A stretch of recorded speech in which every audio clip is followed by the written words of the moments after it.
Olá, eu sou o Pedro Deiró e no vídeo de hoje nós vamos falar sobre Ángela Ponce, o transexual espanhol que está concorrendo ao título de Miss Universo. Vamos falar também de Pablo Vittar, bem pouquinho, e de Fefito, do Morning Show. Eu quero refutar alguns pontos que ele acabou falando besteira no programa sobre esse assunto, mas antes eu vou pedir para você se inscrever no canal do MBL, para você clicar no sininho para ficar aí atualizado em todos os vídeos que saem. E se você gosta do movimento, acesse www.mbl.org.br/contribua e ajude o movimento. Beleza? Nessa semana saíram duas notícias sobre transexuais e travestis ocupando espaços que são originalmente femininos, Vamos falar sobre as duas aqui para vocês. Primeiro, Pablo Vittar saiu num ranking da revista Isto É como a 13ª mulher mais bonita, mais sexy do Brasil. Pablo Vittar acabou ficando na frente aí de mulheres no sentido mais literal da palavra, como Débora Seco, e até Sabrina Sato. Isso gerou alguma polêmica. E a segunda notícia foi sobre Ángela Ponce, o transexual espanhol que está em algumas casas de apostas como favorito para ganhar o título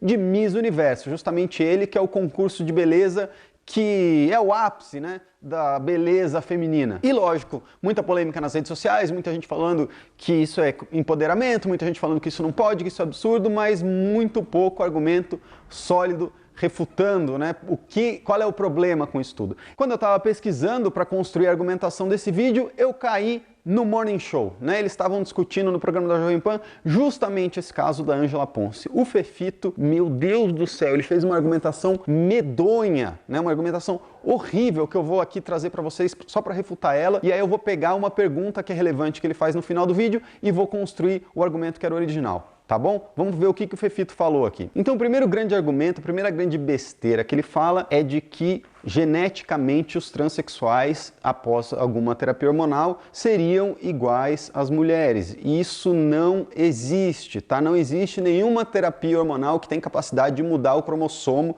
de uma pessoa. A identidade genética que você nasce, do sexo que você nasce, ela perdura, queira você se identificar como mulher ou se identificar como alguma outra coisa, o seu código genético e a sua carga cromossômica não vai se alterar, tá bom? Mas ele vai mais longe ainda e ele manda uma frase que é assim, de uma lógica completamente absurda. Ele fala o seguinte, vou abrir aspas aqui. Eu acho que a biologia é a coisa mais irrelevante nesse assunto, porque a gente só está negando o direito de alguém ser quem deseja ser. Bom, essa frase ela é completamente problemática porque ela parte de um pressuposto de que basta eu desejar ser alguma coisa para eu poder ser aquela coisa. Isso é absurdo, Imagina, por exemplo, digamos que eu sou uma pessoa que tem uma dívida no banco, Só para a gente ver como esse raciocínio é imbecil. Eu sou uma pessoa que tem uma dívida no banco. Aí, em um dado momento, eu viro e falo assim, eu não me sinto mais como dívida, como um endividado. E aí eu vou no caixa do banco e exijo que o caixa do banco retire a minha dívida só porque eu me sinto de uma maneira diferente. Ou, por exemplo,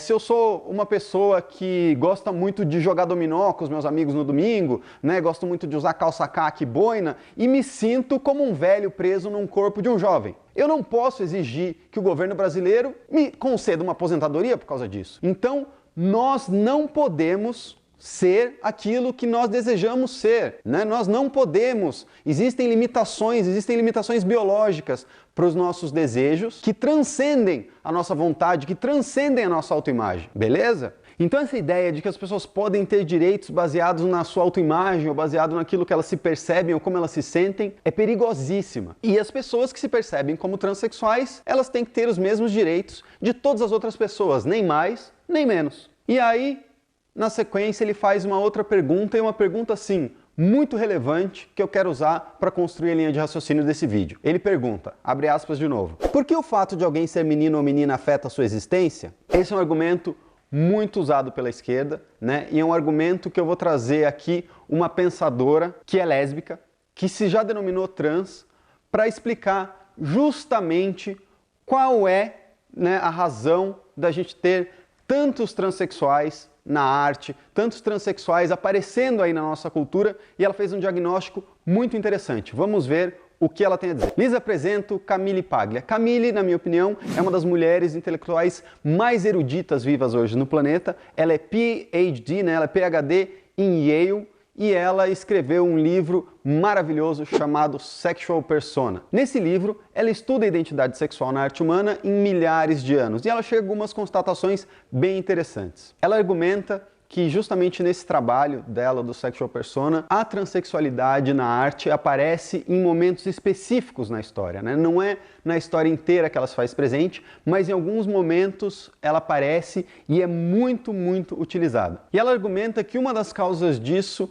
é justamente a destruição dos valores daquilo que é masculino, né? A diluição das qualidades masculinas, que eu já falei um pouquinho nesse vídeo aqui, que a gente vai colocar o link, mas que existe um outro problema, uma outra coisa que faz com que na arte você tenha essa maior representação de transexuais. Ela percebeu que existe uma correlação, né? Uma relação positiva entre o declínio de várias civilizações e o aumento da androginia na arte. Isso significa, segundo a visão dela, que no momento que essas civilizações param de acreditar em seus mitos fundadores, param de acreditar naquilo que as ergueu, né, naquilo que as tornou poderosas, essa distorção natural sempre se mostra presente. Ela dá exemplos, por exemplo, como na arte grega, que no começo da sua civilização retratava o masculino, né, em poses viris, em poses de guerra, com aspirações heróicas, e já no final da sua civilização retratava essas mesmas figuras e esses mitos de uma maneira mais andrógena, de uma maneira mais suave, de uma maneira mais efeminada. E após isso ela também argumenta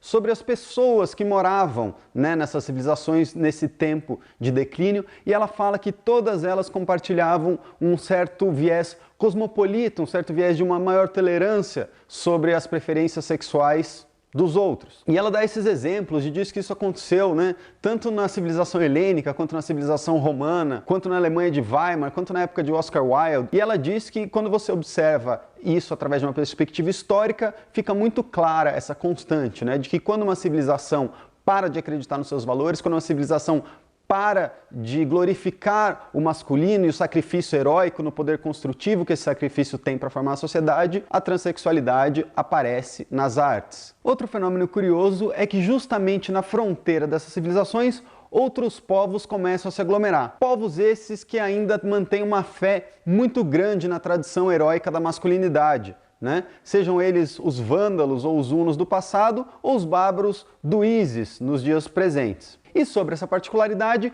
Camille ainda solta mais uma polêmica em outra entrevista. Ela chegou a dizer que, abre aspas, nada demonstra mais claramente a decadência do Ocidente para os jihadistas do ISIS do que essa mania transgênera. E ainda faz uma importante reflexão sobre a sua condição enquanto gay na nossa sociedade. Ela escreveu em 1990, em um artigo, o seguinte: os gays precisam encarar o fato que, ao contrário de outros grupos minoritários, eles não se reproduzem. Como artistas, a sua única continuidade é através da cultura, que eles foram fundamentais na construção. Portanto, quando se utilizam de táticas de guerrilha para atacar as instituições culturais, como a religião, eles estão sabotando, na verdade, seu próprio futuro. E é justamente esse um dos grandes problemas que a nossa civilização se encontra. Nós somos uma civilização que não mais acredita nos nossos valores, que não mais acredita naquilo que nos trouxe até aqui, que nos fundamentou até aqui, mas ao mesmo tempo nós somos a civilização que criou a maior prosperidade material, nós somos a civilização mais tolerante do planeta, né? E como mantemos isso? Como nós podemos conseguir manter todas essas virtudes que nós conseguimos sem sucumbir sobre o nosso próprio peso? Essa é uma das grandes questões fundamentais que a nossa civilização precisa responder. Se a gente não for capaz de responder isso, alguma outra civilização vai responder pela gente. Muito obrigado. Inscreva-se no nosso canal youtube.com/mblivre. Precisamos da sua ajuda. Acesse mbl.org.br/contribua.